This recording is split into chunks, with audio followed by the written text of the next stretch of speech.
بسم اللہ الرحمن الرحیم۔ مستدرک للحاکم جلد نمبر 4 حدیث نمبر 4766۔ نبی اکرم نور مجسم شفیع معظم صلی اللہ علیہ وسلم فرماتے ہیں فلو ان رجلا صفن بین الرکن والمقام۔ نبی پاک صلی اللہ علیہ وسلم فرماتے ہیں کہ ایک بندہ مقام ابراہیم اور حجر اسود کے درمیان بیٹھا، اب وہ بیٹھ کے وہاں کرتا کیا ہے؟ صلی وسام، نمازیں بھی پڑھتا ہے، روزے بھی رکھتا ہے، اور نمازیں صرف فرضی نمازیں نہیں بلکہ وہ نفلی نمازیں بھی پڑھتا ہے،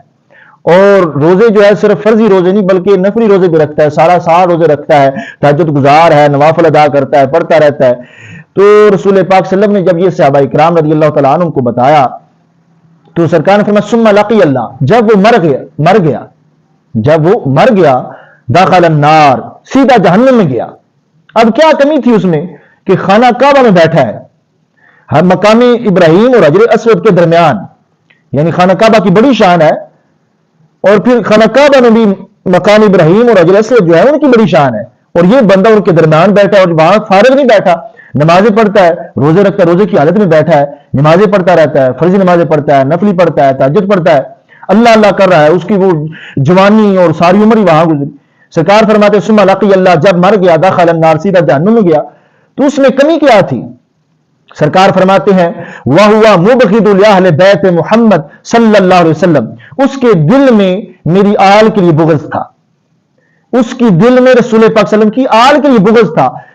تھا تو نماز قبول نہ ہوئی، نہ فرضی نہ نفلی،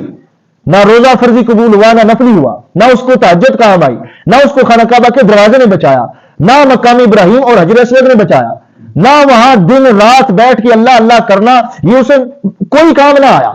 تو وجہ کیا تھی؟ کمی کیا تھی؟ رسول پاک صلی اللہ علیہ وسلم کی آل سے بغض رکھتا تھا۔ آج تم دیکھو کہ اتنی بڑی داڑیاں لوگ رکھتے ہیں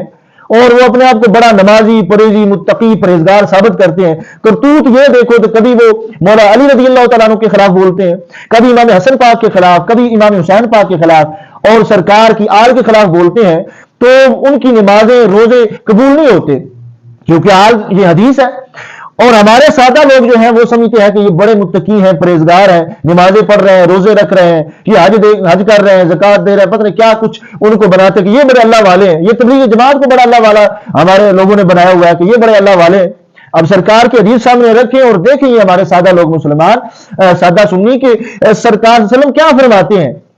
کہ وہ بندہ پھر اس سے زیادہ پرہیزگار کون تھا، مگر اس کی پرہیزگاری جو ہے وہ پرہیزگاری نہیں رہی بلکہ وہ جو ہے جہنم کی تیاری بن گئی جو اس کی پرہیزگاری تھی۔ تو وجہ یہ تھی کہ وہ سرکار صلی اللہ علیہ وسلم کی آل سے بغض رکھ رہا تھا۔ اسی طرح رسول پاک صلی اللہ علیہ وسلم کے صحابہ سے جو بندہ بغض رکھتا ہے، سرکار صلی اللہ علیہ وسلم کے صحابہ کو گالی دیتا ہے، تو نبی پاک صلی اللہ علیہ وسلم نے ان کے بارے میں فرمایا،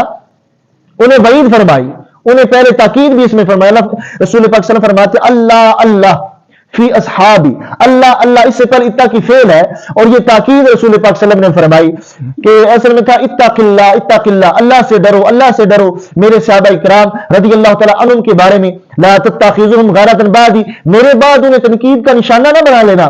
سرکار فرماتے ہیں کہ لا تتخذوہم غارۃ بعدی، میں جب دنیا سے چلا جاؤں تو تم انہیں گالی نہ دینا شروع ہو جانا، ان پر تان نہ کرنا، کیوں؟ سرکار فرماتے ہیں وہ میرے صحابہ ہیں۔ سرکار فرماتے ہیں کہ اللہ نے مجھے اپنے لیے چنا اور میرے لیے میرے صحابہ کرام رضی اللہ تعالیٰ عنہم کو چنا، تو سرکار فرماتے ہیں کہ میرے صحابہ کو میرے جانے کے بعد گالی نہ دینا، ان پر تان نہ کرنا۔ فمن احبهم فبحب احبهم ومن ابغضهم فببغض ابغضهم، سرکار فرماتے ہیں جس نے صحابہ سے پیار کیا تو اس نے مجھ سے دراصل مجھ سے پیار کیا، اور جس نے میرے صحابہ سے بغض رکھا حقیقت میں اس نے مجھ سے بغض رکھا۔ رسول پاک صلی اللہ علیہ وسلم فرماتے ہیں کہ اگر تم صحابہ کو گالی دو گے تو وہ صحابہ تک نہیں رہتی بلکہ مجھ تک جو ہے وہ گالی پہنچ جاتی ہے۔ اب وہ پھر آگے جو ہے سرکار فرماتے ہیں ومن اذاہم فقد اذانی، جس نے گالی دے کر تان و تشریح کر کے میرے صحابہ کرام رضی اللہ تعالیٰ عنہم کو تکلیف دی، ان کا دل دکھایا، سرکار فرماتے ہیں اس نے صرف صحابہ کو تکلیف نہیں دی بلکہ اس نے مجھے تکلیف دی۔